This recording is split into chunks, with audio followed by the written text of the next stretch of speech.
Tiny raindrops clung to the round window pane of the airplane cabin, trailing after one another in meandering lines like watery ink. Elena Morrow rested her forehead against the cold glass, following each streak of rain with her eyes, her heart tightening with a vague feeling, part anticipation, part fear. The 12-year-old girl from Marseille with light brown skin and neatly tied curly hair was on a solo flight to London.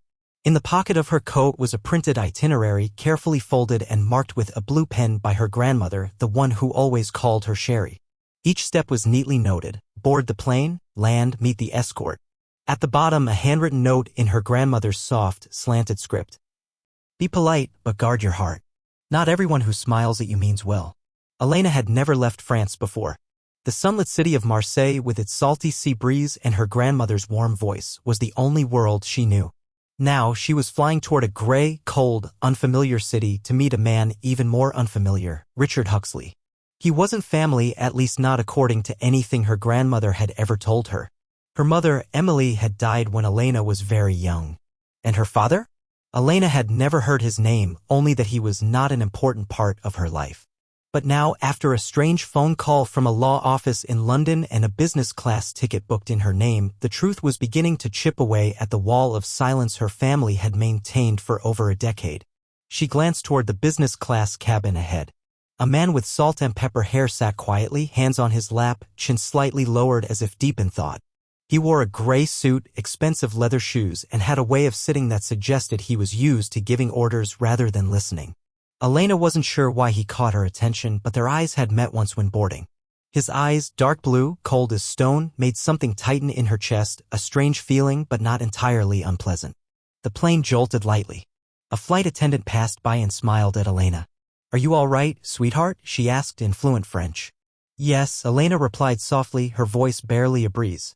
She turned back to the window. The sky outside was as pale as limestone and the rain hadn't stopped. Suddenly, from the front came the sound of a seat snapping back and a quiet cry. Elena startled and turned. She saw the man, the one with the stormy eyes, collapse forward, one hand clutching his chest. Flight attendants rushed toward him. A passenger shouted, "Call a doctor." In that moment of chaos, Elena couldn't look away. Her eyes widened, her hands clenched the armrest. The tightness in her chest returned, sharper this time. She didn't know who he was, but the sight of him like that made her heart feel crushed. A flight attendant gently touched her arm. Could you move seats for a moment? We need space at the front. Elena stood and quietly followed. A while later, things calmed down. The man was moved to a private cabin up front. The plane continued its journey. No one spoke to her until a flight attendant returned holding a white envelope. Miss Elena Morrow? She asked. When Elena nodded, she handed her the envelope. Mr. Huxley, said that if anything happened, we should give this to you. He said it was very important. Elena stared at the envelope. It was tightly sealed with the name of a law firm printed on the corner, Whittaker and Barnes, Legal Affairs, London. She opened it slowly, her hands trembling. Inside was a single handwritten note. Elena, I am your father. R.H. Elena read the line over and over. 3 words, I am your father. A set of initials she had never heard before. A stranger who had just collapsed before her eyes on a plane, with eyes that looked exactly like hers in the mirror. The world slowed down. She clutched the letter, her hands shaking. In her mind, hundreds of questions sparked like fire. But in her heart, she knew only one thing for sure. Her life, from this moment on, would never be the same. A light rain was still falling as Elena stepped down the stone stairs leading out of Heathrow Airport. The London sky was the color of pale lead, a soft gray light gliding over slate rooftops and rows of trees along the streets, giving the city an air that was both timeless and distant. A man in a long black coat was waiting beside a charcoal Bentley. When their eyes met, he stepped forward, the tip of his shoe brushing against a puddle with a faint squelch. Elena Morrow? He asked in crisp, precise British English, gentle but firm. Yes, Elena replied softly, hugging her backpack tightly to her chest, her eyes cautious. I'm Thomas Bellamy, senior assistant at Whittaker and Barnes. I'm here on Mr. Huxley's behalf. He inclined his head politely. Would you like to rest for a while before going to the office? Elena shook her head. A storm of tangled emotions swirled inside her, too many questions, too many feelings, but above all, one thing stood out clearly: she wanted the truth. Now. I want to see him, she said. Now. Bellamy nodded and opened the car door for her. The interior smelled of new leather and peppermint oil. The car glided silently over cobbled streets, carrying Elena towards central London. Neither of them spoke during the drive. Elena stared out the window, eyes fixed on the historic buildings, passers-by with umbrellas, and red double-decker buses weaving between sleek black cars like the silent emblems of a foreign civilization. The offices of Whitaker and Barnes were housed in a white stone building with heavy wooden doors and brass handles. Bellamy led her inside through a quiet hallway carpeted in deep green where portraits of former lawyers hung in neat rows like sentinels guarding memories. In the waiting room, a gray-haired woman in glasses and a plum-colored dress was already standing as Elena entered. "Hello, Elena. I'm Mrs. Whitaker, co-founder of this firm. Mr. Huxley is currently resting at home due to health concerns, but he very much wishes to see you as soon as possible." Elena nodded. She didn't want small talk. "I received a letter," she said, pulling the envelope from her coat pocket, the one the flight attendant had given her on the plane. "It says he's my father. But my mother never once mentioned his name." Whitaker looked at her as if searching for steadiness in the 12-year-old's eyes. At last, she gave a small nod. "You may read this," she said, drawing a cream envelope with a red wax seal from the file in front of her. "A handwritten letter from your mother, Emily, left before she was admitted to the hospital. It's been kept in the firm's vault to be delivered only when the time was right. And now the time has come." Elena took the letter. Her hands trembled slightly as she broke the seal. Inside were lines of soft, slanted handwriting, her mother's familiar script. "My dearest daughter, Elena. If you are reading this, it means you are old enough to know the truth or that circumstances have forced you to know it. Richard Huxley is your biological father. But he wasn't there when you were born. Not because I didn't want him to be, but because life and the choices I made led us down separate paths. He is a complicated man, powerful, wealthy, full of contradictions, and burdened with more fears than he'd ever admit. I don't know if he will ever be a part of your life, and I'm not asking you to forgive or accept him. I only want you to understand, you were never a mistake. You are the most beautiful thing I have ever had. And if one day you meet him, listen with your heart but decide with your own mind. I love you. Always, Emily Morrow." When Elena looked up, her eyelashes were wet with unshed tears. She didn't cry out loud. She simply placed the letter gently into her coat pocket close to her heart where it would stay for the rest of her life. "Does he really want to meet me?" she asked, for the first time revealing a trace of doubt. Whitaker nodded. "He doesn't just want to meet you. He's been waiting over 10 years for the chance. But he also knows that time doesn't erase what was missed. That's why he wants to do things right if you'll allow it." "Where's he?" "At his private residence in Kensington. The doctor advised rest after his heart failure episode. But he's asked to see you as soon as possible." Elena bowed her head. Her heart was pounding, not out of fear, but because the moment of reckoning was close. The man with the blue eyes. The stranger on the plane. The father erased from her life. "All right," she said, her voice steadier than she felt. "I'll go." Whitaker smiled gently, admiration in her eyes. "You're braver than most adults I've ever met, Elena." Elena didn't reply. She simply turned and looked out the window. The London rain was still falling soft and steady. But inside her, a door had opened, slowly, silently, and behind it was something she had never dared to imagine. A new family. A part of her past she had never been allowed to know. And maybe, just maybe, a future. The car rolled silently into a tree-lined street in Kensington where white Georgian-style houses stood side by side, each one like a private villa, elegant yet discreet. Elena pressed her forehead against the window, her eyes tracing the marble steps, the glossy wooden doors, and the small brass nameplates etched with the names of the residents. Everything whispered of wealth, something she had never imagined would have anything to do with her. House number 14, where the car came to a stop, looked much like the others, but the trees lining the entrance were meticulously trimmed, and a butler in a gray uniform stood waiting at the door. Bellamy stepped out first and opened the door for her.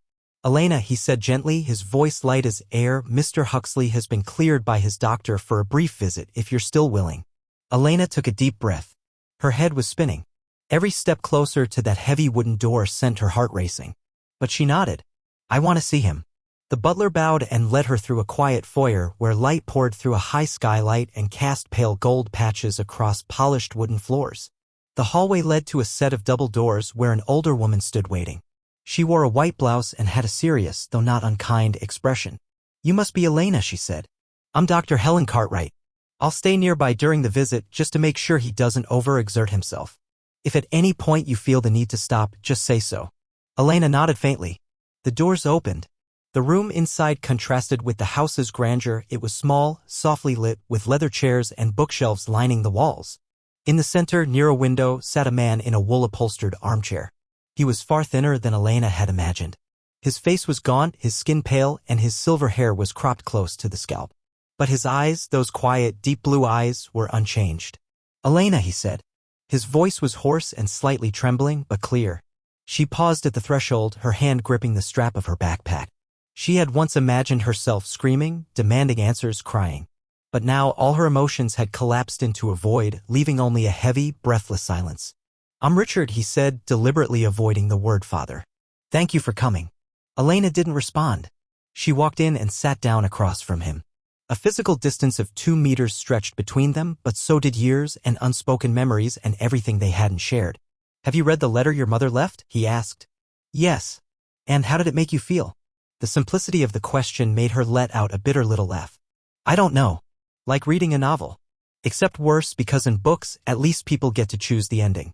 Richard nodded. He didn't argue. "You have every right to be angry.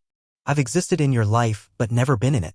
I watched from a distance, provided support, knew what school you went to, what subjects you excelled in. But I wasn't there when you were sick or at your primary school graduation or on those nights you cried missing your mother."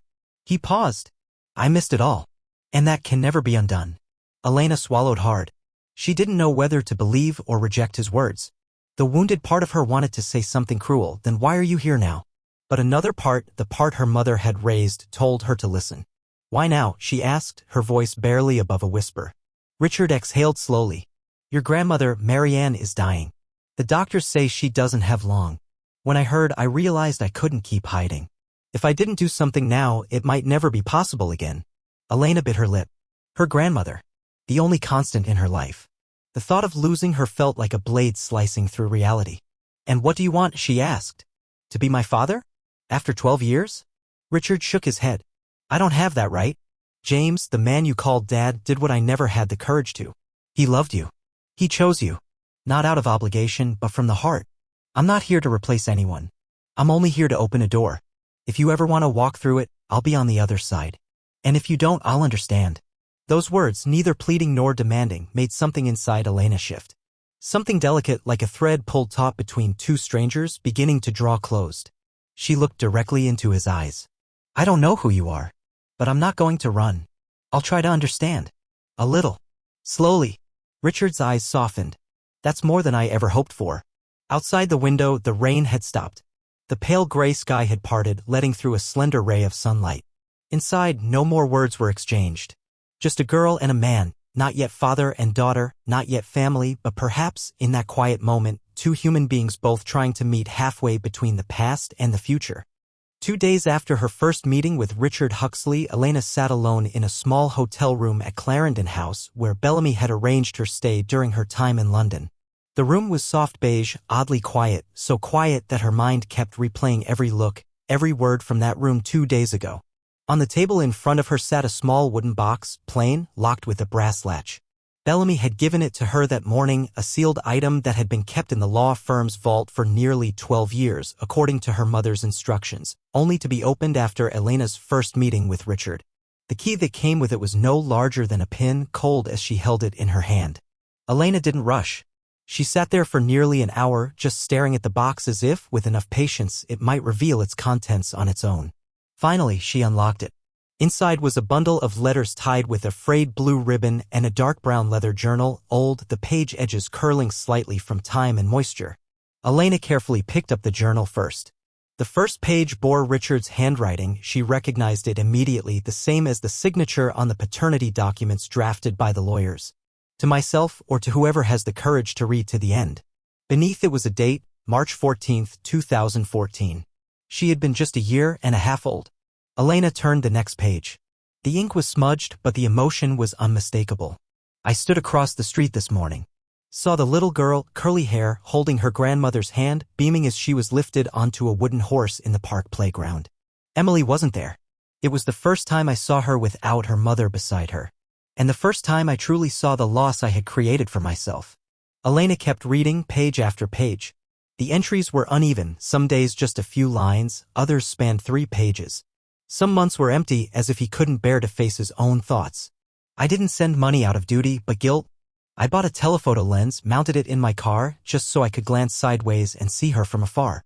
I saw her fall in the schoolyard and get up without crying. I saw her wear glasses for the first time. I saw her hold up a math trophy, and I cried in the car at that moment. Who am I in her life? A shadow? A coward? Perhaps both. The words made Elena's chest tighten. She remembered the feeling of being watched without understanding why. The times her grandmother closed the curtains in the middle of the day. The fleeting glances of strangers in the neighborhood. So he had always been there, but never stepped in. The journal ended with a long entry from the previous May, a full year before they met on the plane. I heard Emily singing through the glass of the ICU. A lullaby in French. She thought she was holding Elena. She kept repeating her name, Elena, Elena, Elena. I can't stay outside any longer. Maybe I'm unworthy. But the child deserves the truth. Even if she hates me. Even if she never forgives. She deserves the choice. Elena closed the journal. Inside her was a storm made of silence. No tears, no anger. Just a strange feeling. Truth has weight. And now she was holding it in her hands. That evening she opened the bundle of letters. The top letter bore her mother's handwriting, unsent. Dated November 5, 2010. Richard? Today I watched her sleep. She has your eyes. I hate admitting it. Because every time I look into them, I see you, and the fear I used to carry returns. I don't know if you ever wanted to be a father or if you were just a coward. But I thank you for never trying to claim her. Because if you had, I'm not sure I would have one. And I couldn't lose her. But Richard, even if you're not in her life, she's still your daughter. And I hope one day you'll have the courage to step into her life. Not with money. Not with lawyers. But as yourself. That child deserves to know where she came from. And if there's anything human left in you, you'll give her that. Emily. Elena didn't know whether her mother had ever intended to send it. But in that letter was all she needed: permission. Her mother hadn't kept secrets to sever bonds forever. She had left a door ajar for the future, for growth, for both her daughter and the man she once loved. And now Elena understood. She was standing at the threshold both Emily and Richard had hoped she would reach. No one was forcing her. No one was pushing. Just a quiet, unspoken question. Do you want to know where you come from? The answer came like a breath. Yes. But on my own terms. On Saturday at noon, Elena stepped through the glass doors of La Maison Bluey, a quiet French restaurant tucked between tree-lined streets in South Kensington. Bellamy had suggested the venue, saying it was warm, understated, but private enough for a personal meeting. She wore a white shirt, light gray trousers, and the cardigan her grandmother had knitted. No dress, no lipstick, no heels. Elena didn't want to pretend to be anyone else. She just wanted to be herself, a 12-year-old girl navigating puzzle pieces that had never quite belonged to her but now slowly began to connect. Bellamy stood waiting by the door, posture straight, gray suit immaculate. Miss Elena, he greeted softly. They're already inside. Are you ready?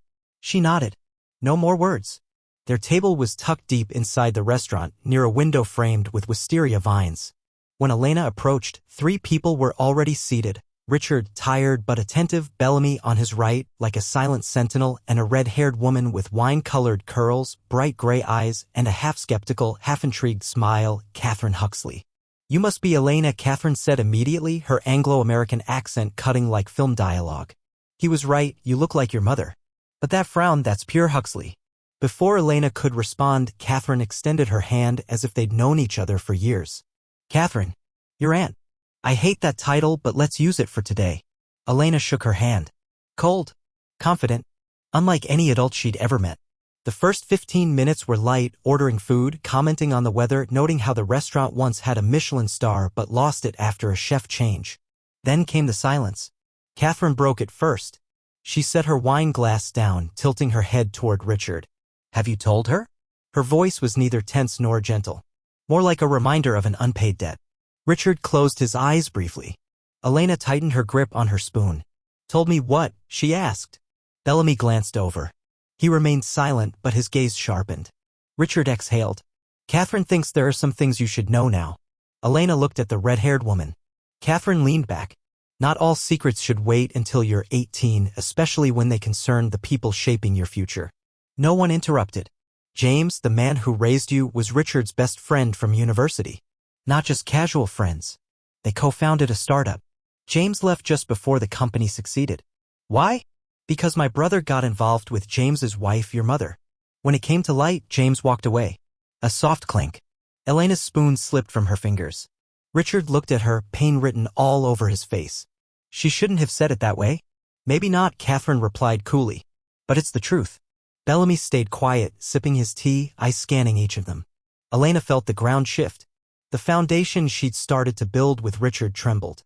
So, my mother betrayed my father? She asked, the words like gravel in her throat. Catherine lifted her chin. It's not that simple. Emily was an intern at Richard's firm. They developed feelings, but it started after her relationship with James had already begun to fall apart. Elena, please, Richard tried to cut in. No, she snapped. Her voice shook, but it was clear. Why does everyone treat me like I'm still a child who understands nothing? I've seen enough to know grown-ups are complicated. But what I can't accept is that every time I believe something, it turns out to be just another secret, like truth is some endless puzzle that never gets solved. Silence fell over the table. Catherine stopped smiling. Her gaze shifted, perhaps to respect. Richard bowed his head. She's right. Elena stood. I need air. Bellamy stood too. I'll come with it. No. Alone. She stepped out of the restaurant, pushed through the glass door, and into the street. The early summer breeze hit her face like a wake-up slap. She didn't cry. Didn't scream. She walked along the cobbled street, past strangers, parked cars, and dessert displays in French. Each step held back a storm inside her. No one followed. She needed that. Distance. Space to ask herself, can I keep walking this path? When every step cuts through the shards of what I once believed was true. Rain began around 3 a.m.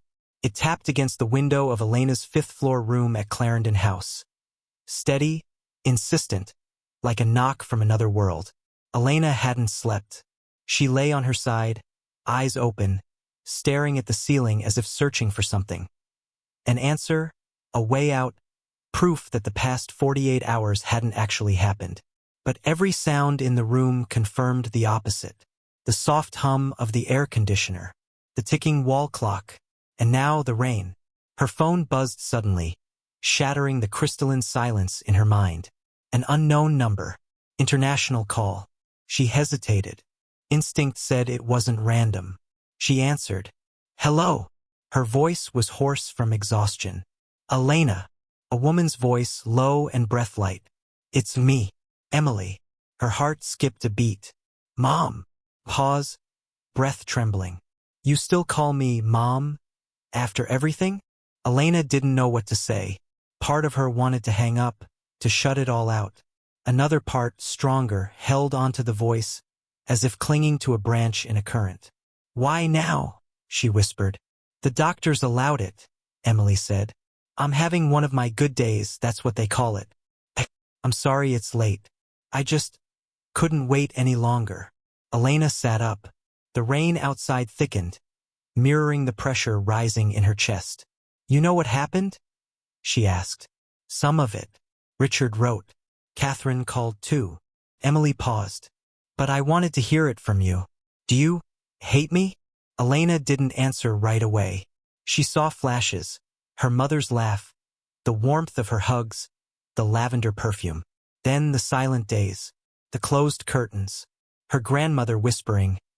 She needs rest today. I don't hate you, she said truthfully. I just don't know who you are anymore. A shaking sigh on the other end. Fair, Emily replied.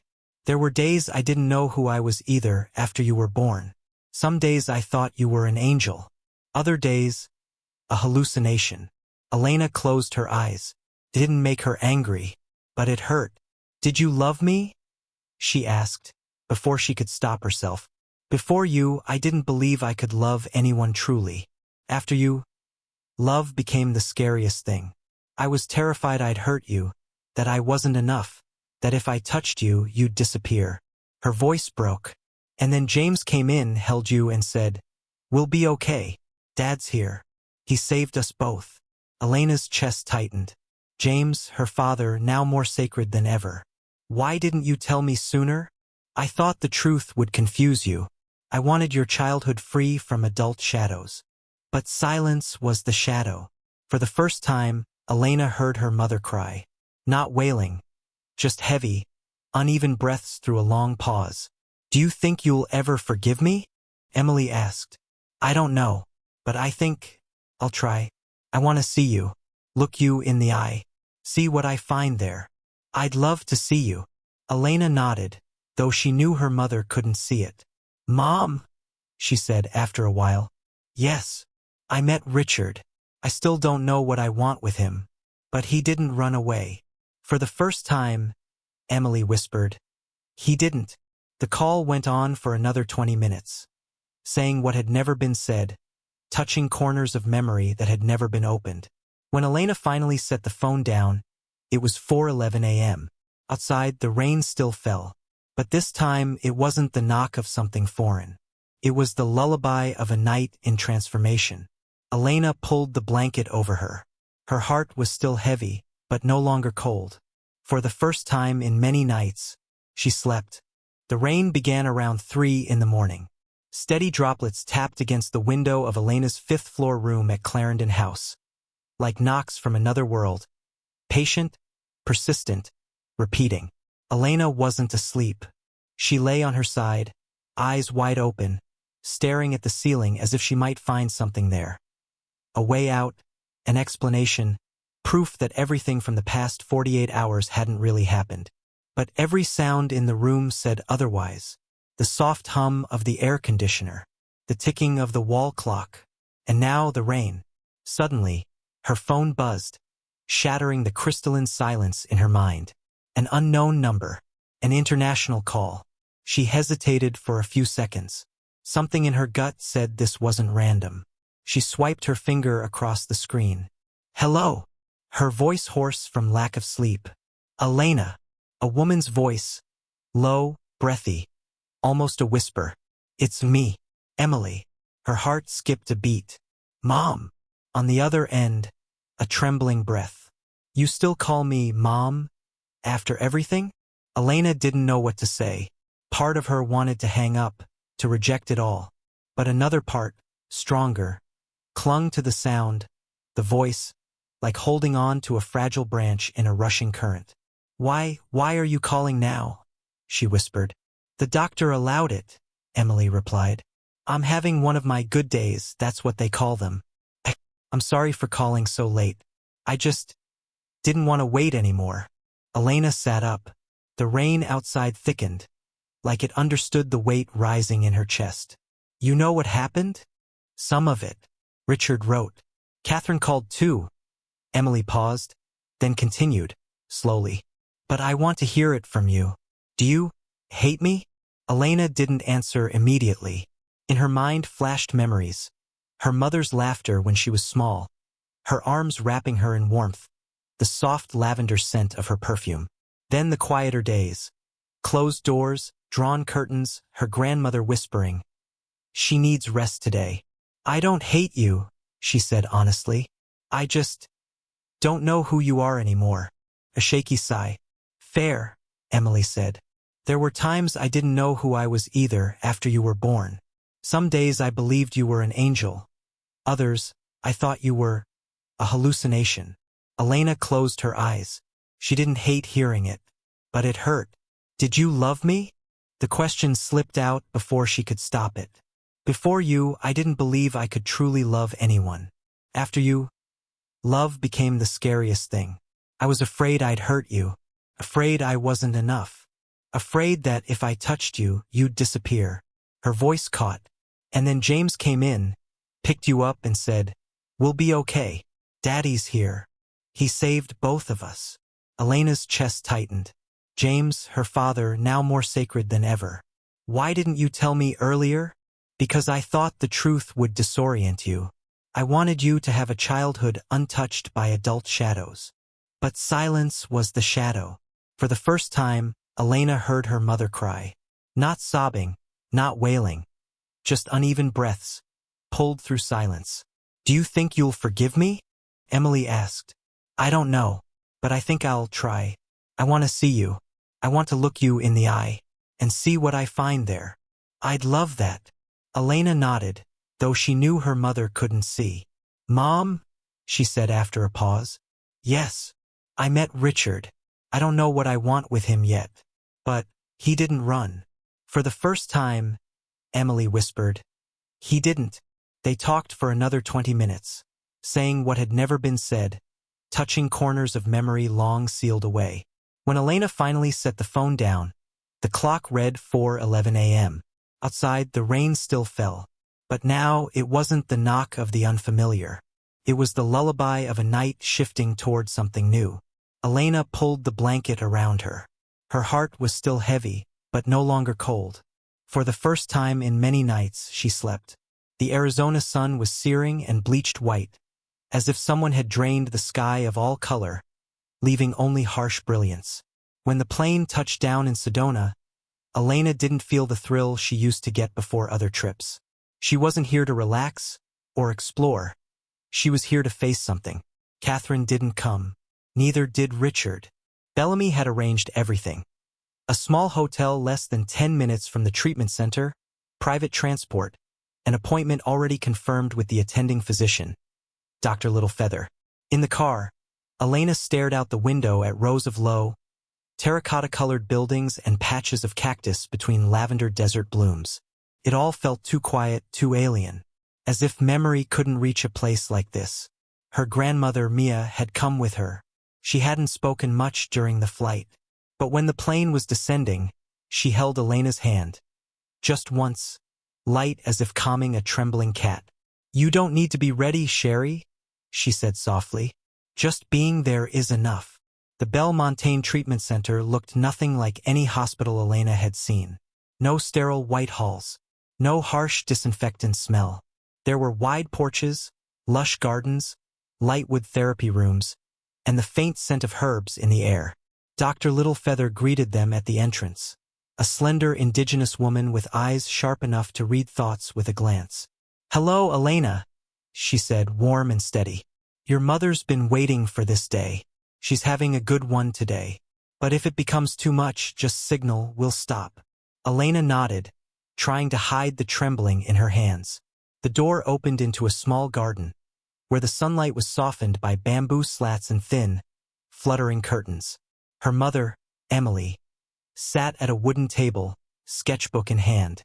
Her long, curly hair now streaked with gray at the temples, but her face was still the one from Elena's childhood memories, only now with cracks, like a statue weathered by years of wind and rain. Elena paused, frozen. Then Emily looked up. That first look. There were no tears, no sobs, only a silence so full it overflowed. A minute later, she rose to her feet. "Elena!" Her voice like a distant melody carried over time. "I'm here," Elena whispered, and they moved toward each other. No rushing, no dramatic reunion like in films. Just a touch light, as if afraid the dream might break. Then they embraced. Not for long, not theatrically, but long enough to know that, even after all these years, the thread, mother and daughter, had not fully unraveled. They sat side by side, drinking herbal tea prepared by the staff. Emily still held that gentleness from memory. The gaze, the voice, the way she tilted her head when listening. "You've grown so much," she said, eyes never leaving Elena's face. "You look a lot like James. But your eyes are mine." Elena didn't know whether to smile or cry. "I read your letter," she said, "and the journal in the vault. I know everything. At least, the part Richard told me." "Richard?" Emily repeated the name like someone referencing a storm that had passed. "Has he changed?" "I don't know. I think he's trying. He's always tried, when things had already gone too far." Emily smiled faintly, not bitter, just tired. Elena placed her hand on the table. "Did you ever regret it?" Emily looked at her for a long time. "I don't regret loving you. Or James, he saved both of us. But I regret not being strong enough to fight the fear inside me." Elena nodded, understanding more than she thought she could. "I'm scared too," she admitted. "Of what?" "That if I forgive, I'll have to let the past go. And the past is all I have to hold on to feel close to my real parents. You and James." Emily brushed her fingers through Elena's hair. A gesture so familiar Elena hadn't realized she'd remembered it. "You don't have to let go of anything," she said. Just open another door. The old ones stay. The new ones come in. By the time they left, the afternoon sun was dipping low. Elena turned back one last time. Her mother stood in the doorway, smaller now in the frame, waving just like she used to when Elena was little. Dr. Littlefeather walked them to the car. "Will she be okay?" Elena asked. "Not completely," the doctor replied. "But today, because of you, she lived more fully than she has in years." Elena turned to look at the vast desert beyond the window. For the first time, she didn't feel like she was running away or being pushed into someone else's truth. She was walking forward on her own terms. Returning to London, Elena didn't feel like she was coming home. Clarendon House was still spotless, perfect as before, but it lacked the scent of familiar pillows, the creak of old hallways, or the warmth of a smile she once belonged to. After Sedona, where every breath had been slower, more real, London suddenly felt sharp-edged, filled with invisible distances. That day, Catherine invited her to a small exhibition at the Vale Gallery, a modest art space tucked between the rows of Notting Hill. "It's nothing grand," Catherine had said over the phone, "but today's piece, you might want to look at it a little longer than usual." Elena didn't understand, but she agreed. She wore a wine-colored sweater and a silk scarf, Mia's parting gift before she returned to London. As she stepped into the gallery, the scent of linseed oil and dry paint hit her at once. A pleasant smell, like stepping inside someone's mind. Catherine stood beside a large painting hanging in the center of the room. Tones of rust red, jade green, and pale gold layered like sediment, peeled back by emotion. Elena approached. "What's it called?" she asked, eyes fixed on the canvas. "Valley's Tear," Catherine replied, "by an anonymous artist who signed only as E.W. Elena froze. Her heart pounded. E.W. as in Emily Williams? Catherine said nothing, just smiled. "She sent it to the gallery 3 weeks ago. Asked me to find it the right home.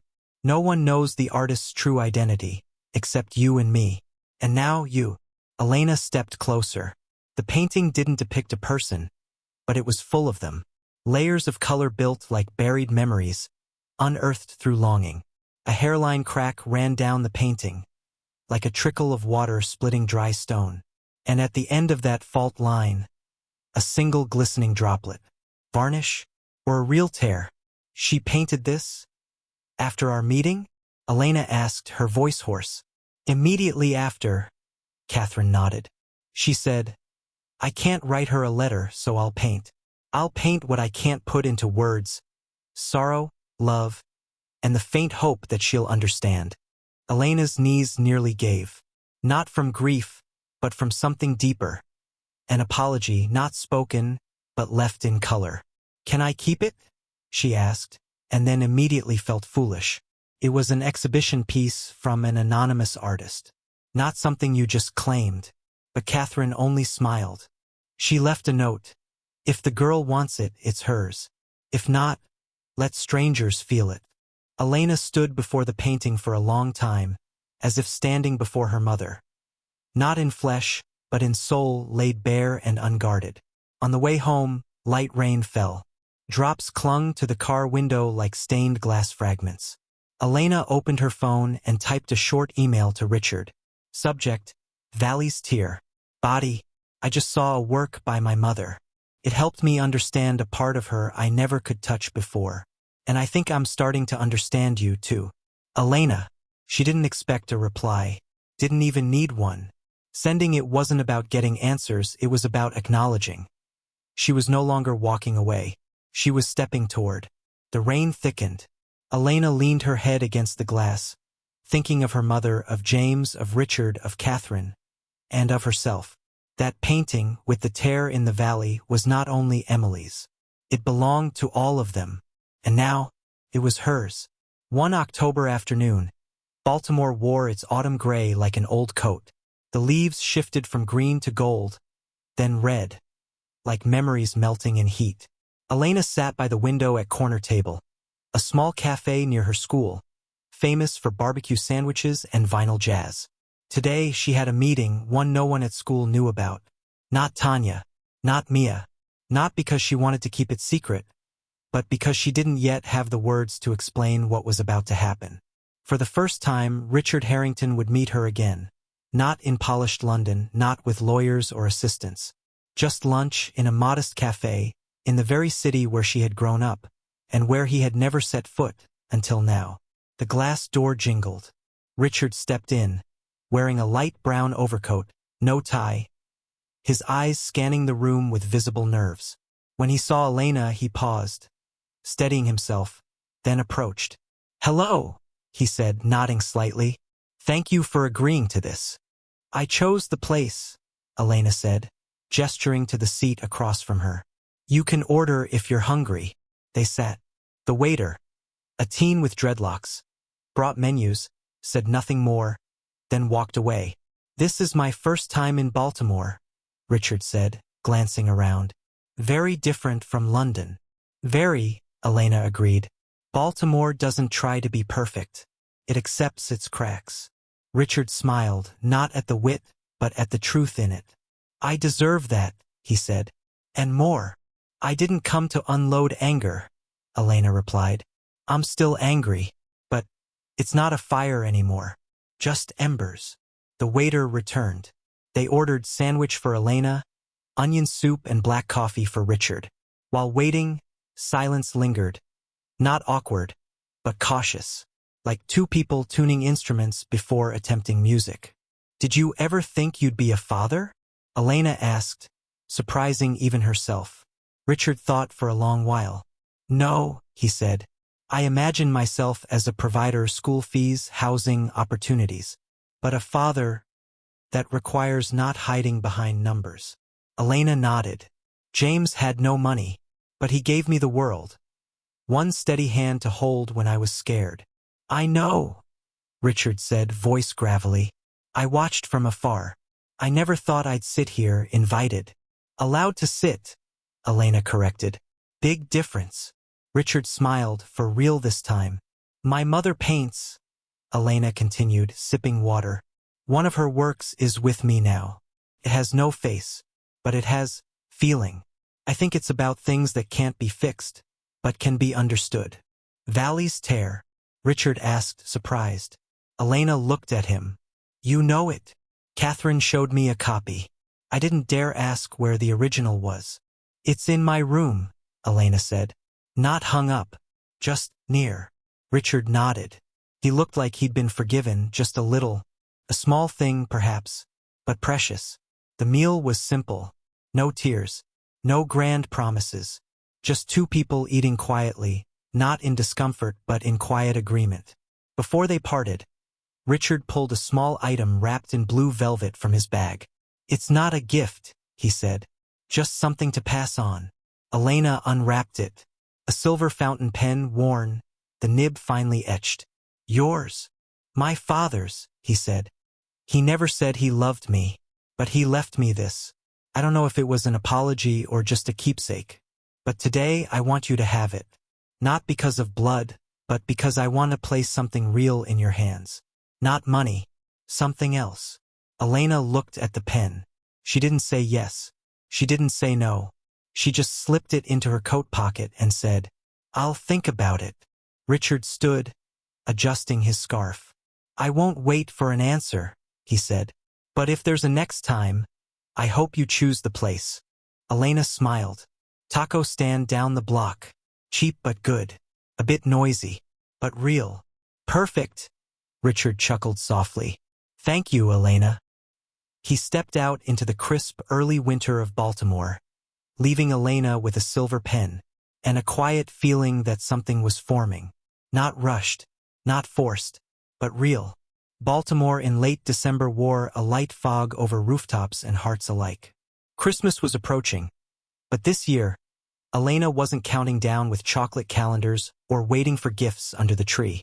Instead, she counted each email from Richard, each handwritten letter from her mother, sent from Sedona, and each time Mia coughed quietly in the night. Their apartment was small but always warm. Not just from the old gas heater, but from the photographs on the wall, the handwritten notes stuck to the fridge. "Don't forget your scarf," Soup's in the fridge. You're always my Christmas miracle. Elena read that last one over and over the week before the holiday. On the evening of the 24th, after the church service, Mia made a simple dinner: roast chicken, mashed potatoes, and the crack-top apple pie Elena loved. Afterwards, with soft jazz from the old radio in the background, Mia handed Elena an envelope marked, "From Arizona." Inside was a hand-painted card, pencil lines, and soft watercolor. 3 candles. And a sentence in delicate handwriting. "You are the light still burning in me, no matter how dark the world gets." "Mom." Elena bit her lip. Her hands trembled. "Your mother drew that," Mia said, pouring more tea. "One of her rare clear days. Dr. Littlefeather said she remembered every detail about you." Elena didn't speak. She turned the card over, found a small QR code stuck to the back. "Try it," Mia said gently. Elena scanned it. An audio file appeared, barely 2 minutes. Her hand hovered over the play button. Then she pressed it. Silence. Then a voice, fragile, breaking into the room like ice cracking on a frozen lake. Her mother, Emily. "Elena, my love. If you're hearing this, it means you chose to stay in touch. You don't know how long I practiced to say this without my voice shaking. Just 2 minutes. But I want to use them to say, I know I left, and you have every right to be angry, to not forgive. But know this, even when I forget myself, my memory of you is the candle in the dark." A pause. Labored breathing. Then, "Richard came to see me. He said you're brilliant, strong, and terrifying." A soft laugh. "I'm glad the two of you are finding each other. Not replacing James. Not anyone. Just adding another rhythm to the music you're making. A few seconds of wind, the crinkle of paper. Then, I love you, always, whether I'm clear or confused, near or far." The audio ended. Elena sat still. Mia didn't ask, didn't need to. She just reached out and held her granddaughter's hand. Outside, snow had begun to fall. Not much, just enough to dust the porch in white. Elena stood, walked to the window, watched the orange glow of the street lamps scatter across the snow. Inside her, something old began to melt. Not everything healed this Christmas. Her mother was still far away. James was still just a photograph. Richard remained a question, not yet answered. But one thing was certain. She was no longer walking alone in the dark. She returned to the table, picked up a slip of paper, and wrote, "I love you, always." She placed it inside the memory box, beside the gold locket, the silver pen, and Richard's first letter. Pieces of a family, not yet whole but slowly fitting together. Not perfect, but real. January arrived in Baltimore not with snow, but with rain. A different kind of cold, wet and creeping, as if the wind could slip through coats and reach into people's thoughts. Elena sat in her room, the window fogged with condensation. Mia was napping, blanket pulled up to her chin, her breathing steady. On the table, a thin envelope lay quietly since the afternoon before, sent from Washington, from Catherine Harrington Brooks. Elena had opened it, read the contents 4 times, folded it back, and then read it again. It was a letter, addressed to her. The author, James Williams. The date, 3 days before he passed away. Catherine had found it among a bundle of old documents James once gave her while she served as legal counsel for a community project. "If one day my daughter needs to know," James had written at the top, "give this to her." Elena opened the letter again. She read slowly, this time for herself, and for the ending of things that had waited too long. "My dearest Elena, if you're reading this, it means I can no longer sit beside you to say these words. I'm writing this on a sleepless night, not from illness, but from the sense that maybe one day you'll need these.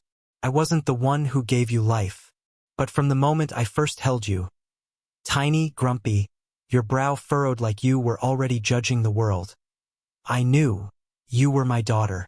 There are many things I've kept from you, not out of fear, but to protect you from the weight of adult choices that children should never have to carry. I knew about Richard. I knew from the beginning. Your mother told me, in a storm of tears and fear. That day, I had two choices: leave or stay. I chose to stay, not because I was noble, but because I loved your mother. And I loved you.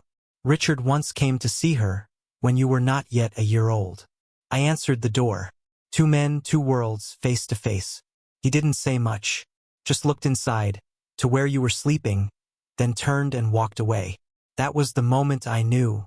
That man did not yet have the courage to be a father. But maybe he had enough to carry the weight of regret. I never hated him, pitied him, because he would never know what it feels like to hear you cry out, "Dad," when you scraped your knee. He would never know how you liked your stew, or how afraid you were of the dark. If one day you meet him, I don't want you to feel forced to choose. You don't have to reject him in order to keep me. I don't need a title to stay with you. I live in you, in how you think, how you laugh, how you stand up for what's right. But I want you to know, real love doesn't need birth certificates. It doesn't need DNA. It only needs a little each day. Listening, soothing, saving the best slice of pizza. You don't carry my blood, but you are the most beautiful part of my life. If there's one thing I want you to carry with you forever, it's this: you are not the result of a mistake. You are the result of a choice, and you have always been worthy of love. Forever loving you, Dad. James Williams. Elena set the letter down. She didn't cry. She didn't need to. There was no bitterness left in her chest, only clarity, like wind after rain. That afternoon, she wrote a short email to Richard. Subject: James's letter. Body: I received a letter from James. He knew about you. He didn't hate you. And I don't hate you either. I don't know yet what I'll call you in the future. But if you're still willing, we could go get tacos next week. Elena. A few minutes later, the reply came: I'll be there, and I'm bringing the spiciest salsa I can find. Richard. That evening, she gave the letter to Mia. The two of them read it together, under the warm yellow glow of the living room lamp. When they finished, Mia said only, "James always knew who you were, and he loved you with everything he had." Elena nodded. There was nothing more to say. Outside, the little pine tree Mia had planted the winter before was growing slowly, its roots steady, even in cold wind and poor soil, just like her. This story doesn't end with a radiant finale. No miracles, no perfect family, only the truth, only choice, and only love. Persistent, complicated, sometimes silent, but never gone.